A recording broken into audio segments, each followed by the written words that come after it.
and welcome to Two Bound Books. I'm Amber. And I'm Shailee.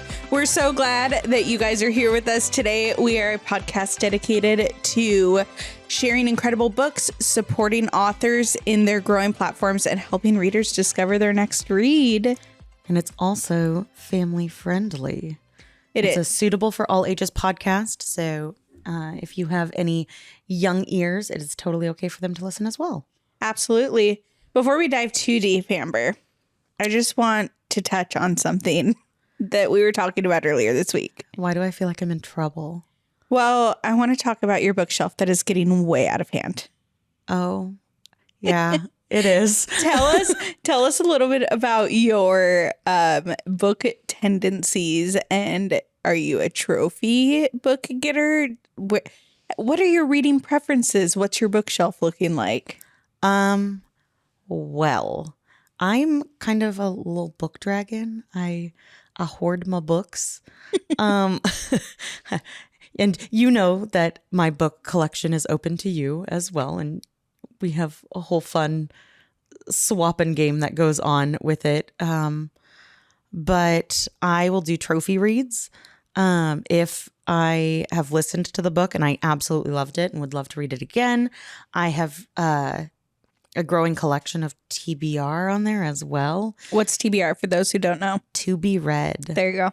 And it doesn't help that keeps growing as well. And I keep making your TBR grow as well. Yeah, I've quit keeping track. I don't even know how many you've put on my list. I don't know. I have over 700 on mine. That's insane. That's overwhelming to me. I want my in the near future TBRs there and then get through those. I need an endpoint. I'm a goal person, and so I need a way to get to that goal. Oh, I have a goal to keep my TBR about as equal as how many books I have read. Yeah, we're two different human beings when it comes to our tendencies. And when I look at my overall reads that I've done, it's funny because my TBR keeps growing. It doesn't actually ever shrink. And the amount of books that I've read keeps growing as well, obviously. Yeah. And so when I go to read a book or pick out a new book, I don't even pick one from my TBR usually. Oh my gosh. So how balanced is sorry, let me rephrase that. How balanced are you when it comes to audiobooks versus e-reads versus book reads? Ooh, so an audiobook, I work 30 minutes south of where I actually live. Mm-hmm. So I have a nice little commute every day. And so I'll have on, I can usually get through a book a day or a book every, one every 2 days if I'm listening to it just on the road. Because I not only am just chilling at work, I'll also have to go to a meeting or something like that, which then it prolongs that drive. So then I'm constantly able to listen to it. And on average, what speed are you listening at? It depends on the reader. True. Your blessed Cassandra Clare books, I could listen to at 2.25, 2.5, 2.75. It really kind of depends on how excited the reader is. Most definitely. And so, but other times I'm listening to one right now at 1.75 just because I like how the reader expresses the overall story and flow. And I'm really similar. I find myself going between, I'm never right at one. Oh no, I can't stay. Feels like they are talking so slow. It feels like, what's that movie? It's a Disney movie and it's Flash the 100. I don't think I know what you're talking about. Oh my gosh, he's a sloth and he sits behind Sid the Sloth? No, he sits behind the DOL. Ice Age. He sits behind the DOL desk. Oh, I haven't seen that movie, but I've seen memes. Zootopia. Yeah. No, 100%. One-time speed feels like you are the sloth from Zootopia. Yeah. Well, I find myself reading also usually between like 1.25 to 2 is where I go. There's been a few books where I've bumped it up to 2.25. And it's so funny because my sister is a slow it down reader. She had it at 0.95 at one point. No. And then she goes, "This is how your book sounds." And she said, "I can actually understand what my people are saying." And we were sitting there crying, laughing. It's something you work up to. It's not something you can just like jump into. No, I had to work my way up. You thought when you heard me listening to books, you're like, "Oh my gosh, that's so fast." And then like the next week you were listening to books at the same speed that I was. Well, I'm super competitive. And so when I heard you and where you were at, you're like, "No, really, it's fine." I'm like, I have to get there because I'm competitive and I needed to. I push myself. I compete with myself more than anyone else. But when other people are doing things that I want to do, it like lights a fire under me. Yeah, I kind of push you into things. Yeah, you're pushy. Just a little bit. I would say I'm more convincing than anything. You're very passionate about the things you talk about. Yeah, I lead others to my passions. You're like, "Come be in my circle." Come. There's like those that are like, lead a horse to water, but you can't force them to drink. And I'm like, get in there. Like, join me on this journey. Drink from the fire hose. So back to our original topic. So we got, you listen to audiobooks on your commute. What are your e-read to book read, like physical book dynamic? So I have 2 kids at home and it's just sheer chaos. So if they see my tablet out and I'm like reading, they're 100% all over me and they just want to watch their things on the tablet or play their games on the tablet, which is less than ideal. So usually when I'm like home with my kids and my husband isn't home during that time, I will use a physical book. And then it's cute because we have a huge bookshelf for them as well. And so then they'll go and grab like books from their bookshelf. And usually we have to pick up the books at the end of the day because there's like 70 books all over the house. Yeah, my niece and nephew are that way too. They like to destroy mom's bookshelf. Yeah, we created a little like book nook area. And so it's like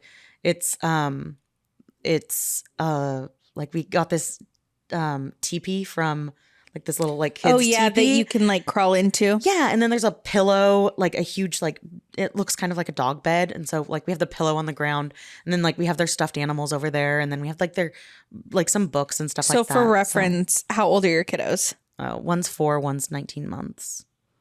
So all the chaos. Yep. I'm sorry. It gave me pause when you said 19 months. I'm not a mom.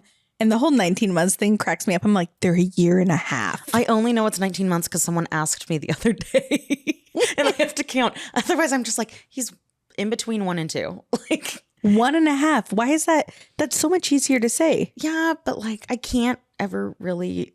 Well, I suppose he's older than 19 months. I don't really know how old he is. He's older than 19 months. He's coming up on 2. I really don't know. Oh, my word. Okay. I don't keep track of the months. So basically she has like a 1-year-old and a 4-year-old. Yeah. I have a lot of chaos at my house. Definitely. Honestly, it's amazing I get through as many books as I do. Did we even fit? We're squirreling today. It's 100%. But that's okay. You know, this is fun. People are getting a peek into our chaos that we have on a daily basis. I mean, I have, this is my like passion project. And so I have 2 jobs on top of my passion project, which is 2 Bound books. And then you in and of yourself are your own special entity. I have an entrepreneurial heart. Both of us are in ministry. Yep. And so we both work at a church together, actually. And so we found a lot of passion in that as well. But so we both work for the church. And then I also work for a digital media company. And I help with a DJ business. And I own my own wedding photography business. I do travel, by the way. So hit me up if you're interested. She's amazing. Shameless plug. So I have all of those things. And then I also enjoy volunteering my time with Young Life sometimes. Yeah. And doing stuff for them. I used to be on the committee, but there were so many other things on my plate that I stepped down from committee, but I still volunteer and do some photos for them. So how much of your time goes towards reading? You know, I struggle to find the time. The day-to-day life stuff is hard. Oh, yeah. And then finding the stuff that you want to be doing. So don't get me wrong. Taking photos is something I'm passionate about. I love doing it. In fact, I did a photo shoot right before we filmed this podcast today. And I love doing it. It doesn't feel like work to me. Sometimes it does when the editing builds up, but I still enjoy every moment of it. Yeah. Where reading is kind of like my downtime. It doesn't feel like work unless I'm reading a book that I don't like, then it feels like a job. Let's be real. But I try to find little windows, and I'm trying to be better about putting boundaries in place and being like, no, I'm going to have some reading time because I have worked so hard all day. I need to take some time to just relax and be. Yeah. And that's why I took time off last year from watching TV for a period and just reading books instead. And it really was so cleansing for my mind to just focus on the books.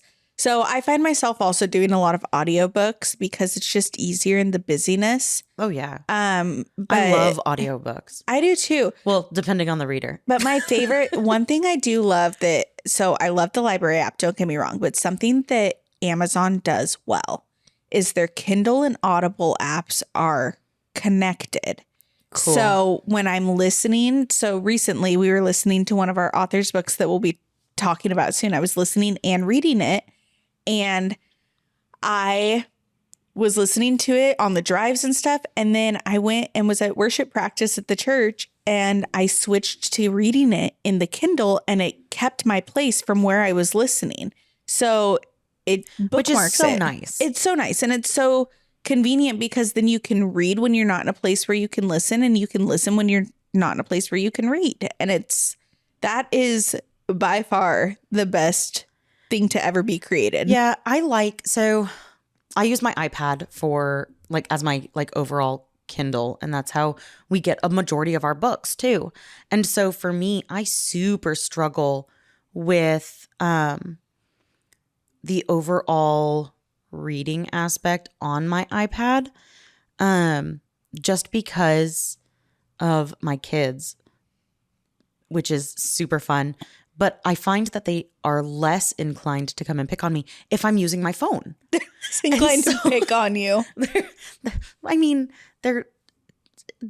They see technology and they're like, ooh, I want that. Isn't that crazy? Because when we were growing up, that wasn't a thing. You were outside it playing. Wasn't. It was not a thing at all. I think by the time I was 5 or 6, I was like, I could handle a book, no problem. Mm-hmm. And that was my primary. I was such an introvert at heart. There's stories of me on this, on the playground at school, and I would kids would come up and play with me or try to play with me, and I would just turn my back on them. Which is so funny because when I met you, I never would have envisioned you as an introvert. If you're meeting Amber for the first time, you're very high energy. You have a ton of energy. You, like we said, are passionate about the things you talk about. So then your energy rises and rises. And so I instantly was like, oh, extrovert. This girl is an extrovert, which I am an extrovert, but I'm calmer than you. And you are exceptionally calmer than me. I'm exceptionally calmer than you. And so it's funny to see introvert and extrovert doesn't necessarily mean hyper and loud versus calm and quiet. No, I did musical theater growing up. Yeah. I got a voice that can project relatively well, and sometimes it comes out when I'm excited. Mm-hmm. So thank you, listeners, for enduring that. So funny. So are you a trophy reader, book dragon? I would be. Yes and no.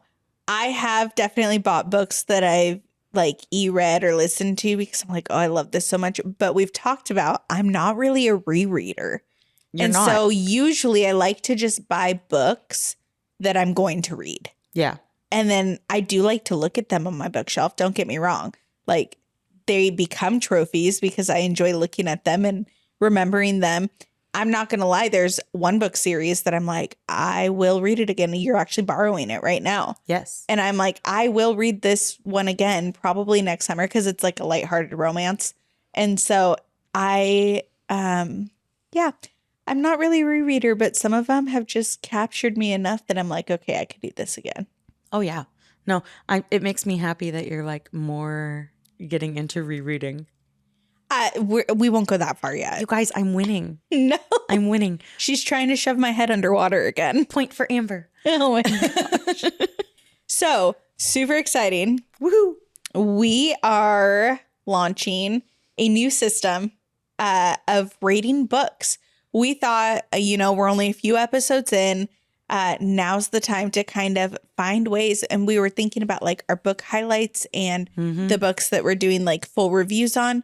And you see like people give like peppers for spicy books, or they'll do stars for rating.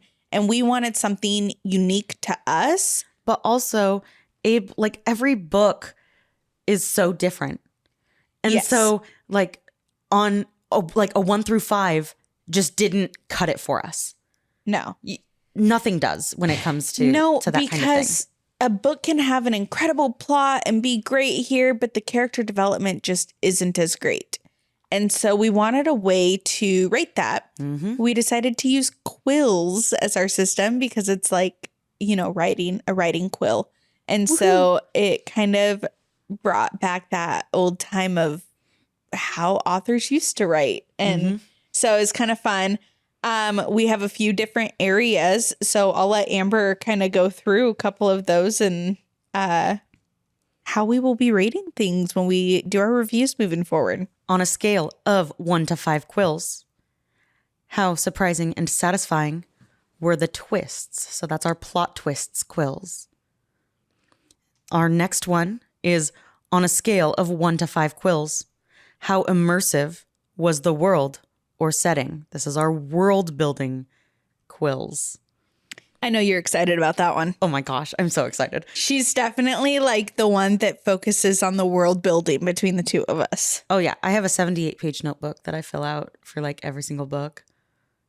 She's crazy. It's okay. We still love her. Well, it's so that then I don't necessarily have to go through and reread, especially because we're getting books at such a high speed and having to go through them. Oh, that if we end up doing like a second book for them, I don't have to go You can go back and... I can go back and look at my notes and be like, oh, that's that character. Oh. Do you remember Spark Notes? Yes. It's like your own personal Spark Notes. Oh, yeah.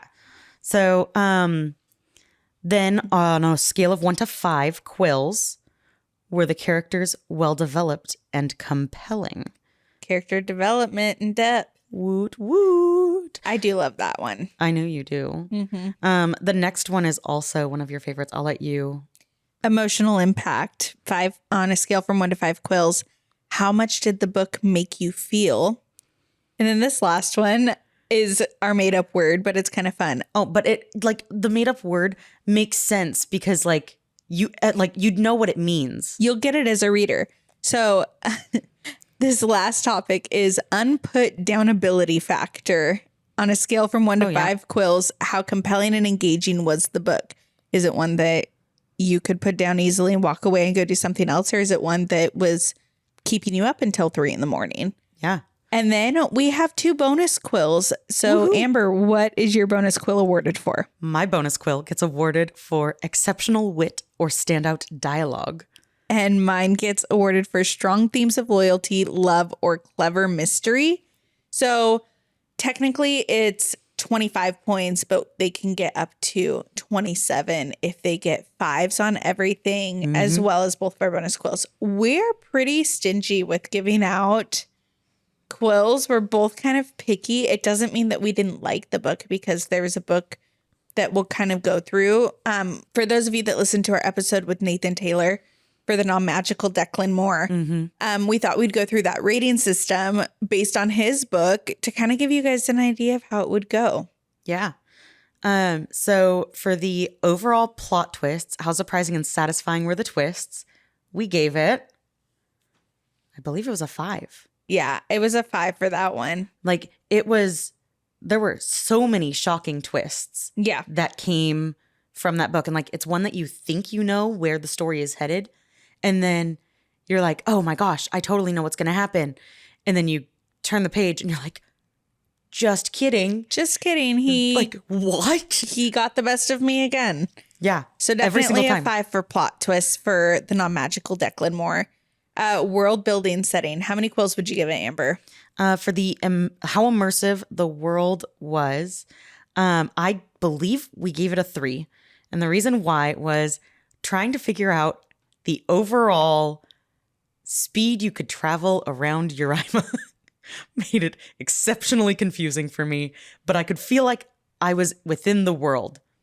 But the overall, like, okay, they don't really have cars, but they can teleport kind of based on the overall context that we have. Yeah. And so they can kind of teleport, which makes travel faster. However, when they can't travel in that fashion, how long does it take for you to travel from one place to the next? I feel like, I mean, the world was definitely like you got the feel of the world, but there were multiple different places talked about. And it was kind of confusing how close they were together and stuff. So yeah, a 3 for that one. I definitely kept my map open. Yeah, the map is helpful. Character depth on a scale of 1 to 5. We struggled with this one because the main character, Declan, the character depth is there, but it's about him. So the story is really fully surrounding him. I think some of the other characters lacked a little bit of that character depth. They're definitely all supporting, like everyone who's not Declan is a supporting character in this. So if they have a chapter that is written from their context, it's still about Declan in some way, shape, or form. Right. And so, like, in that context, Declan is still moving forward as a character despite the character that we're getting the perspective from. So the other characters are where the overall development struggled. But Declan's character development, I would rate it a 5. The other characters, I would rate it, I believe, a 3. And so I believe for this one, we compromised and gave it a 4. Yep. I'll go with that one. 4 works for me. Emotional impact. How did the book make you feel? All right. This one, I mean, there's times where I felt for Declan. And like, I totally, like, I mean, I was pulled. I think for this one, I would give it an over, like, it's nothing like, it's Anne Napoleon is the author there. And it's a book where like the train or like the plane goes down and there's like one 11-year-old boy that's the only survivor. Oh, you've told me about this book. Oh my gosh. That one is an emotional roller coaster. I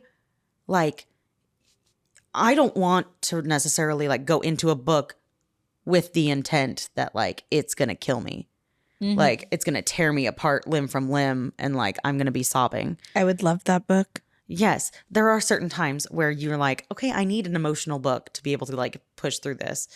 And there are books out there like that, like this one. But quite literally, like emotional impact wise, I would say this book was around a 3. Yeah, I would say 3 as well. Because it wasn't the emotional heartstrings it was pulling at, but more of the plot twists once again. Yes, the plot twists were, in my opinion, what made this book. And it's going into the next one, the unput down ability factor. Yes. That was a 4 for me for the unput down ability factor. Because I struggled at first getting into it, not necessarily because of the book, but because of the busyness in life. And I feel like with some books, even if I'm busy, I'm finding every moment to read. And so that's what made it a 4 for me for the unput down ability. Oh yeah. It's definitely a 4 in regards to unput down ability. Like I love how, I mean, I would rate books 2 and 3 also a 4 on the unput down ability scale. We're not talking about those ones No, yet. I know. But I'm saying like all the way through, it's like you want to just like read straight through them. Yeah. They're so good. Amber has this thing about reading ahead, and then she wants to tell everyone the story of the whole series. But I have not read books 2 and 3 yet. I don't share anything that would spoil it. I just get overexcited and want to lead people into reading it more because I am going to force you to drink the water from the fire hose. Don't worry. I will read books 2 and 3 because I love this book. Bonus quills. Amber, do you award your bonus quill for exceptional wit or standout dialogue? There were times in this book where I cackled. I was laughing so hard. So yes, I do give my quill. Okay. And then for me, do I award the quill for strong themes of loyalty, love, or clever mystery? I'm going to award it because there's definitely some clever mystery in here. And the loyalty factor is special. Sometimes it seemed like there was, and then other times you're questioning everything. So overall, we rated the book a total of 21 out of 25. Perfect. And we are going to, it is mutually decided between us that our bonus quills are not going towards the overall count of the quills that are going towards. That will remain 25. Our bonus points go toward the number that we are awarding them. So if we had not awarded our bonus quills, it would have been 19 out of 25. But because we awarded those, it's 21 out of 25. Correct. So that's just a little insight into our new quill system. We hope to see you guys posting on social media and giving us your amount of quills on the books that we're posting, that we're going through. We would love to see that. We also have our book club on Fable. And so if you guys read through it and then post in the book club for others in the book club to see, ooh, this one was 20 quills for me, we would be so excited to see that come to fruition. Yes, let us know, please. So the next piece of this. All right. We talked about this recently. I'm a newer ARC reader. You are as well, but you've been doing it slightly longer than me. Yes. And we kind of talked about and lightly touched on proper etiquette for an ARC reader if they don't like the book. So I just had my first ever DNF. Do not finish, or did not finish. I have always pushed through books, and this one I could not push through. It was hard for me. And now I'm sitting here because I'm like, this author sent this to me as an ARC. I feel like I need to review it for other people to see, because right now this person doesn't have a ton of reviews, and the reviews he does have are higher reviews, which great. I'm really glad this book connected with some people, but there's not very many, and it makes me wonder if other people are struggling with the book as well, but not being honest about it.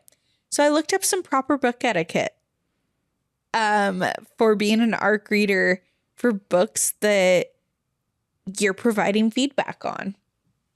And here's what kind of came out of that.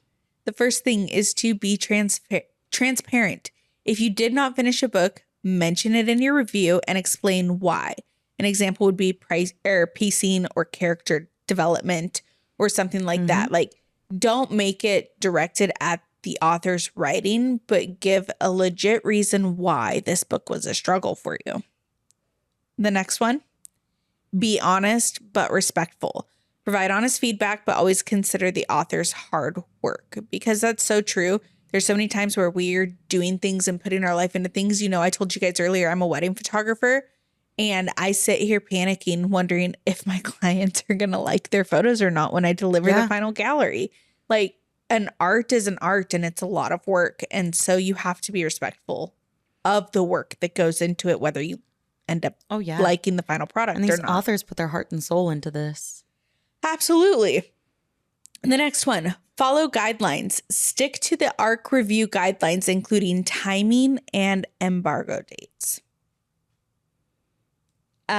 So a lot of times they will send out when they're wanting to release the book, how soon that they'd like the ARC to be finished, stuff like that. And so I think that you have to provide the honest feedback. And if you really couldn't finish the book within that allotted time, you have to reach out to the author and let them know.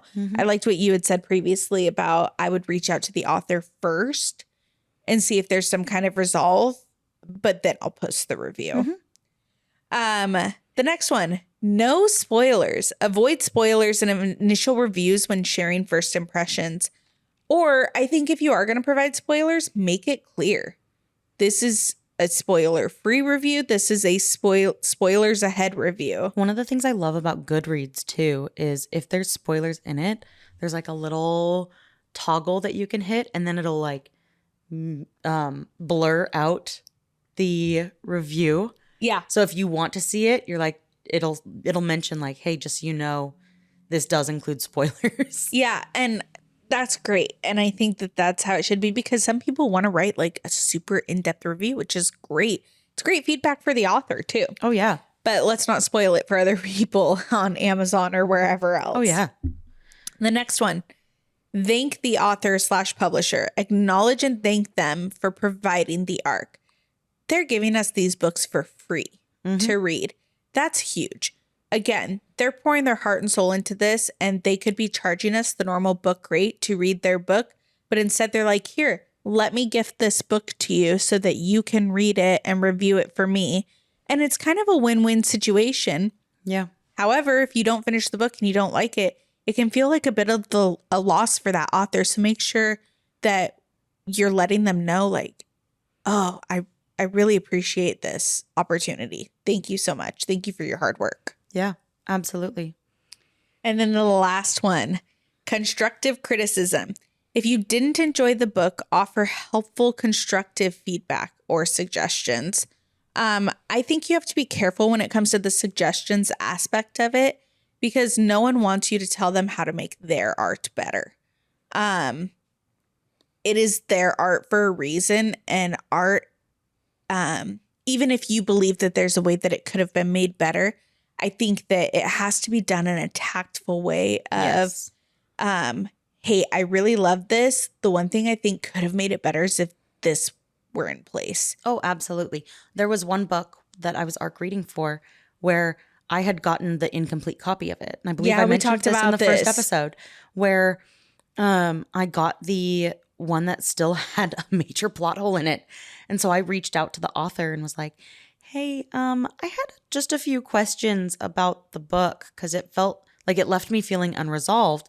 And she re-emailed me the book and she goes, this is where things got changed. And so she told me right where I needed to go for pages. Thank you. And then from there, it was, I was like, oh, perfect. Now I feel more confident in being able to leave a review. But I couldn't leave a review if the book was going to be left unresolved in that fashion. Absolutely. So yeah, that was just a little bit. I thought that I'd share it with you guys because, as a newer ARC reader, I know that there's others probably listening to our podcast that are in the same boat. And I wanted you guys to hear, like, you are not alone in the struggle of how do I approach this if I didn't like this book? It's really easy to review a book if you loved it. Well, and there's a whole bunch of Facebook groups out there that are dedicated to reading. So if you're in the like romantasy world or the fantasy world, or like there's so many groups with thousands of people in them, and every single day you get pictures of the book and it's like, all right, how long until I go before I DNF it? Right. Yeah. And so like, I mean, there's people who put that on there and then you get the comments underneath it that are like, oh my gosh, this is one of my favorite books. And then, oh my gosh, I only got to 60% before I DNF'd. And so like what's one person's favorite isn't always going to be another person's favorite. And that's totally fine. And I think that that's why it's important to give the constructive feedback in a healthy way, because you could be helping someone who has a taste more like yours. Yeah. Versus someone who's like, oh, but that is why I would love this book. And so, No, absolutely. It's definitely something that is a fine line that you have to walk in order to be able to like make sure that you're not like stepping on the person's artwork. You're like stepping around it to be able to be like, hey, just so you know, like this is how I truly felt about your work. Not to say that it is discrediting it or not worth it to read or like it just wasn't my cup of tea. Like, I mean, you and I have two totally different tastes of tea in general. And like, oh, yeah. you're a coffee person. I don't drink coffee. So it's the same kind of thing. Like, I'm not going to go and drink coffee and then leave a bad review like, ew, that was absolutely disgusting. That's not how I work and operate. It's just not my. Plus, you'd be wrong. Well, it's just not my drink. And that's the same thing with books is like sometimes that's just not your drink. Right. Absolutely. Sometimes that's just not your book. How many DNFs have you had? In my lifetime? Yeah, sure. Or maybe since you've started ARC reading. Since I've started ARC reading, I have had 3 DNFs.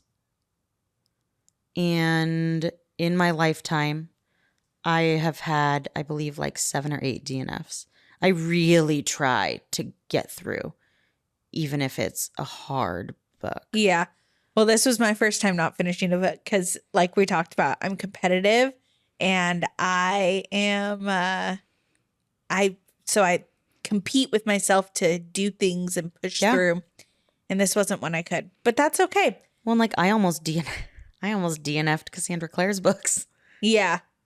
But once again, that was the audiobook issue. Yeah, I was totally ready to. I wrote an absolutely scathing review when I was younger about the Twilight Saga as well. The Twilight Saga? Oh, yeah, the Twilight Saga. A totally scathing review. Why? Because it felt like, for starters, teenage vampires that, oh my gosh, it was very immature writing is how I felt. And so for an immature age group. Yeah, I was in 8th grade when I read those, by the way. And like, mind you, I had to, I think, wait for one of them to come out. I'm not even sure. Probably Eclipse. Probably. I don't even know anymore. They're my husband's favorite movies. Or Breaking Dawn. But don't tell him I told you. He listens. He loves the movies. The movies are good. And hi, husband, I love you. Okay, the first movie's kind of awful, but it's still good. It's that nostalgic feel. Okay, but the first movie is also visually directed almost in the same way that the writing feels. Yeah, they did a good job like encompassing the book in the movies. They did a very good job encompassing the fact that it was very ill written. Oh my gosh. So if you like the Twilight books, I'm sorry that I offended you. Well, speaking of vampires and blood, all right. What do you say we talk about Blood Creed Genesis by Eric Still? All right. Awesome. So we are doing a book highlight today on the book Genesis by Eric Still of the saga Blood Creed. And so, in spite of the darkness that dwells within, never forgo your humanity. Unassuming, Kendra's life is as normal as any other teenage girl's. On the cusp of graduation, with an endearing future ahead, she has a lot on her plate already. Do you remember when you were in high school and you felt like you had everything going on in your life at that time? Yeah, and now I'm 31 and laughing at my teenage self. No, I know, 100%. So that felt very, very realistic, by the way. Okay, but then Kendra and her sister are brutally attacked and a mysterious classmate, Eden Blackwell, saves her. She discovers he belongs to a secret organization dedicated to hunting demons, beings Kendra never knew existed. As the wardens of her new prison, the hunters swear they will protect her. But there's just one problem. She's no longer human. Dun, dun, dun. Dun, dun, dun. Plunged into the middle of an insidious conspiracy, Kendra has no time to process her infernal existence. A sinister covenant stalks her, and as Eden wrestles with his own haunting past, he and the hunters fear they may not be capable of protecting her or the city anymore. It's adapt or die, and Kendra must overcome devastating obstacles and the contradiction in her humanity if she hopes to save her home and the evil seeking to subjugate it. All right.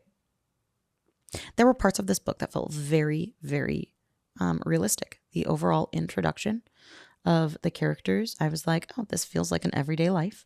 Mm-hmm. This feels like I felt when I was in high school. And brought back a lot of that nostalgia of, the whole walking through school. Yeah. going through life. All in all, the book vibes that it gave were very much like Buffy the Vampire Slayer or Supernatural. Okay. What was it for you? I don't know. I can kind Twilight? of no. I can kind of see those. I love Buffy the Vampire Slayer and Angel, both. Okay. Big fan. I've never seen Supernatural. Okay. But I've heard wonderful things. All right. So yeah, I think it's just that overall kind of vibe.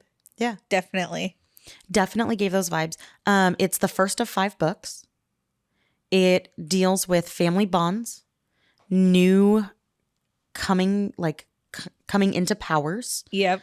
And it's a coming of age story. There's lots of new vernacular that is used within the story. It felt very vocabulary-y. Yeah, definitely. And you had to get used to some of the fun new words. Mm-hmm. So if like Buffy the Vampire Slayer, Supernatural, what was the series that you said? Angel. It's a spinoff of Buffy. Got it. So if that's more like your vibe and like those are the books that you tend to find yourself, it's definitely a dark fantasy. And so if you find yourself going more towards dark fantasy, I'm more of a light fantasy. I like myself a little lighter fantasy. With the fairies. and yeah. I agree. A huge thank you to Eric Still for submitting his book and giving us the opportunity to read it. And with that, we have made it toward the end of our podcast. Woohoo. So we have a shout out to give to our friend and producer, Rob Brower. He owns both Alethea Digital Media and Romar Entertainment. Alethea Digital Media specializes in social media and websites, and Romar Entertainment is an all-encompassing, as it sounds, entertainment business. He does a lot of DJing for weddings and parties and emceeing. Mm-hmm. But he provides us this beautiful studio space to record in. And so we just wanted to give him a huge shout out. We're so grateful for you and your support, Rob. And then and your overall assistance. Yeah. With getting us on the right steps for the podcast. Now, feel free to follow us at Two Bound Books on Facebook, Instagram, and TikTok for all of the latest updates. Make sure you subscribe to our YouTube channel for fun behind the scenes and more. Join our book club on Fable to see what we're reading next. Follow us on Goodreads for even more book love. And authors, if you want to have your book featured on the podcast, submit your inquiry to us at twoboundbooks.com. Bye, everyone. Bye.